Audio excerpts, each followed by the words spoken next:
Bueno, la idea de esta presentación es poder desarrollar los conceptos relacionados con ángulos y cosenos directores de los vectores. Para eso vamos a comenzar con una definición. La definición dice que la dirección de un vector y el sentido positivo de cada uno de los ejes coordenados forman ángulos denominados directores. Ahora bien, para desarrollar este concepto de los ángulos y los cosenos directores, vamos a plantear en forma general y esquemática un vector A de componentes 2, 3, 1.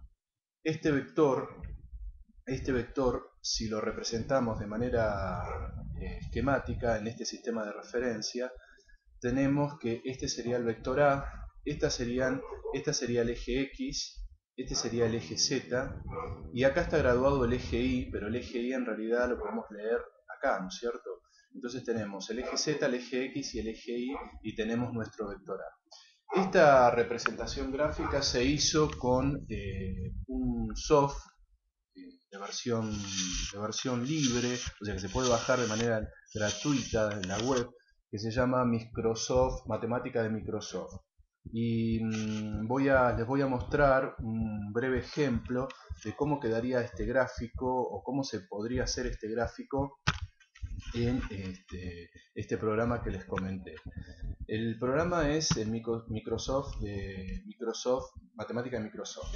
Entonces, si representamos aquí, fíjense que se puede ver perfectamente si este es el origen de coordenadas, ¿no? Este es el origen de coordenadas, este es el eje X, este es el eje Y y este es el eje Z.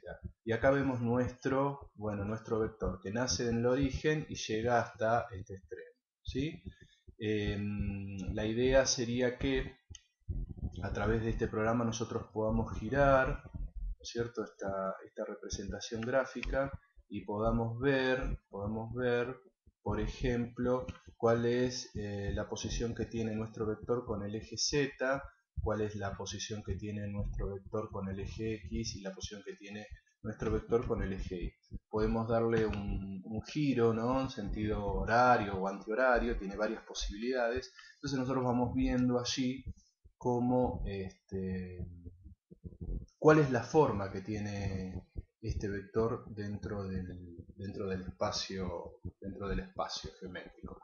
Después, más adelante, cuando veamos rectas, vamos a volver un poco a la forma en la cual yo puedo representar un vector con esta herramienta.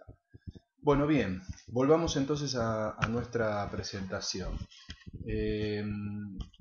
Entonces habíamos planteado este vector A de componentes genéricas y lo que podemos decir es lo siguiente.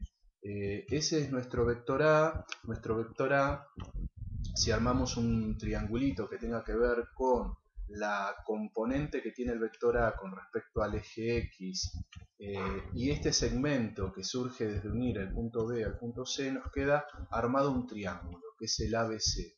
Este triángulo resulta rectángulo en B, acá hay 90 grados, o sea que este triángulo es un triángulo rectángulo.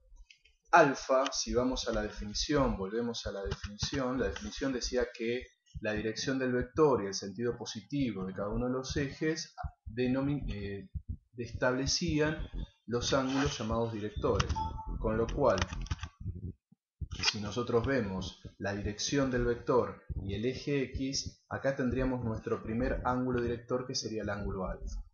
¿Qué podemos decir de alfa? Si esto es un triángulo rectángulo, el triángulo ACB es un triángulo rectángulo, podemos decir que el coseno de este ángulo es igual al cateto adyacente en el triángulo dividido la hipotenusa, que es AC.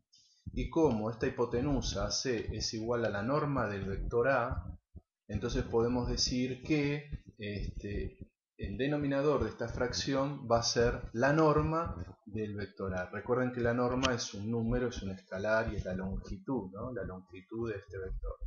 Por otro lado, podemos decir que AB representa la proyección que tiene este vector ¿en qué eje? En el eje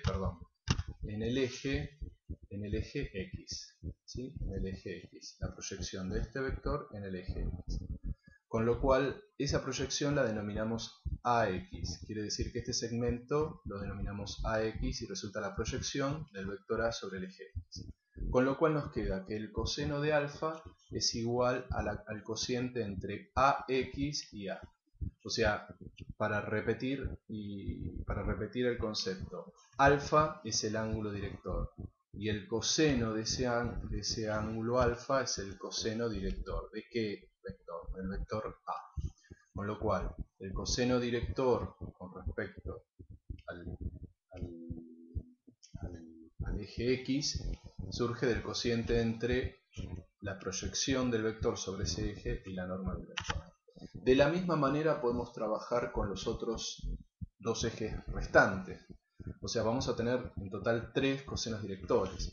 Lo que decimos es, efectuando el mismo análisis, podemos determinar el ángulo director beta con respecto al eje Y y con su correspondiente coseno director. Aquí el triángulo ADC es rectángulo en D.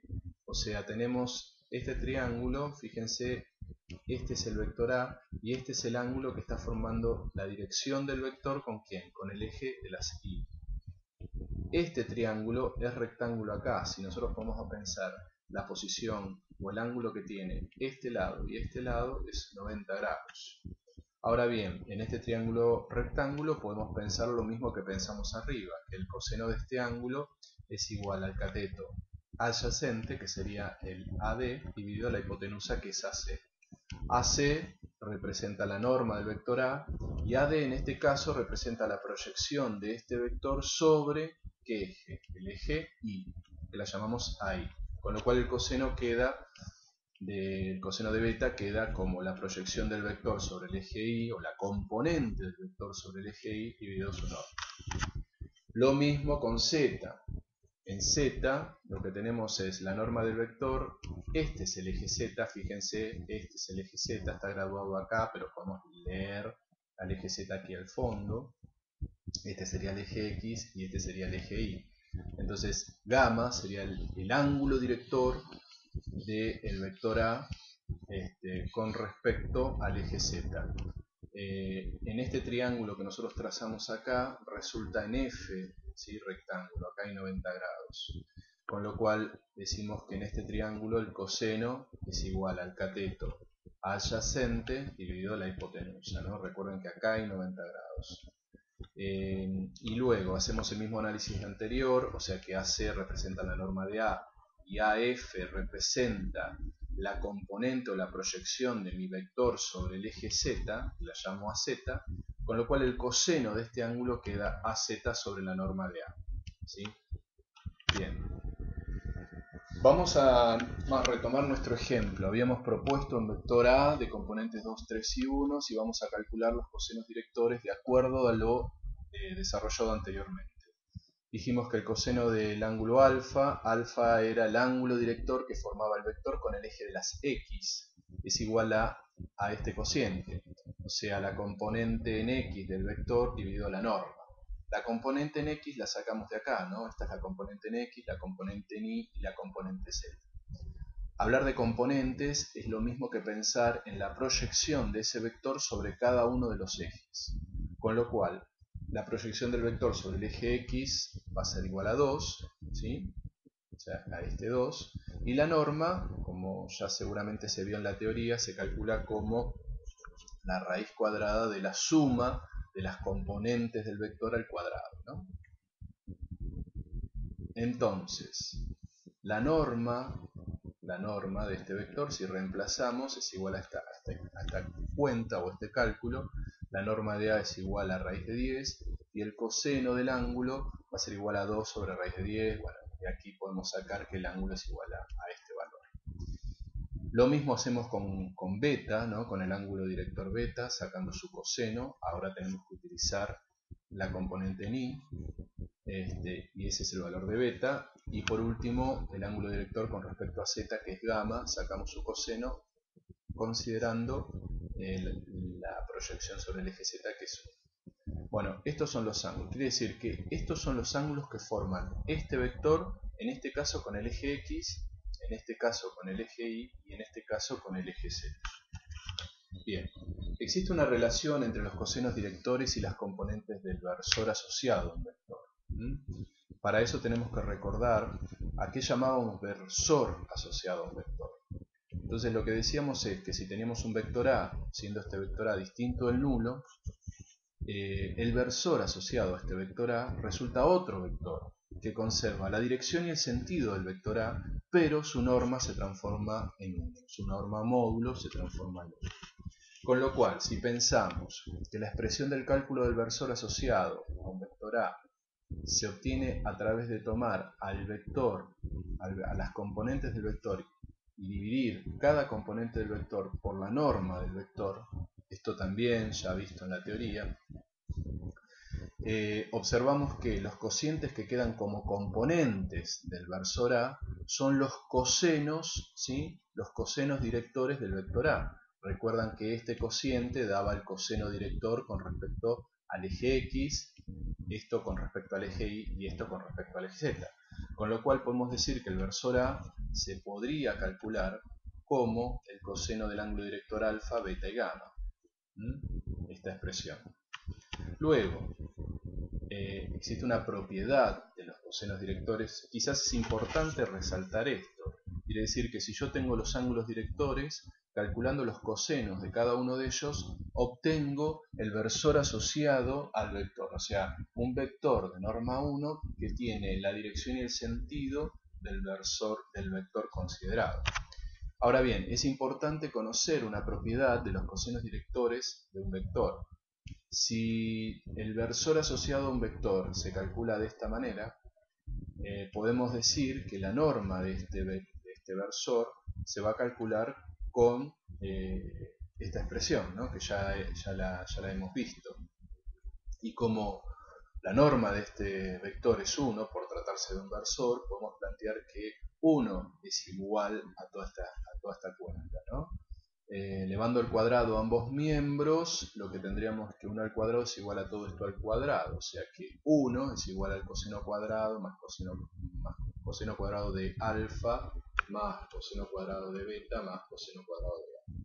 Quiere decir que la suma de los cosenos al cuadrado, los cosenos directores de un vector al cuadrado, es igual a 1, ¿sí? O dicho de manera más correcta, la suma de los cuadrados de los cosenos directores de un vector es igual a 1. Esto es importante porque fíjense que esto es una igualdad, con lo cual yo podría estar teniendo dos cosenos directores, ¿sí? Y poder encontrar un tercero en un supuesto ejercicio. Me permite poder establecer esta relación me permite poder resolver ejercicios de ese tipo. Bueno, ahora lo que resta es tomar ejercicios de la práctica que vinculen el cálculo de cosenos directores y ángulos directores y la utilización de esta propiedad como para poder afianzar correctamente lo presentado en esta ocasión.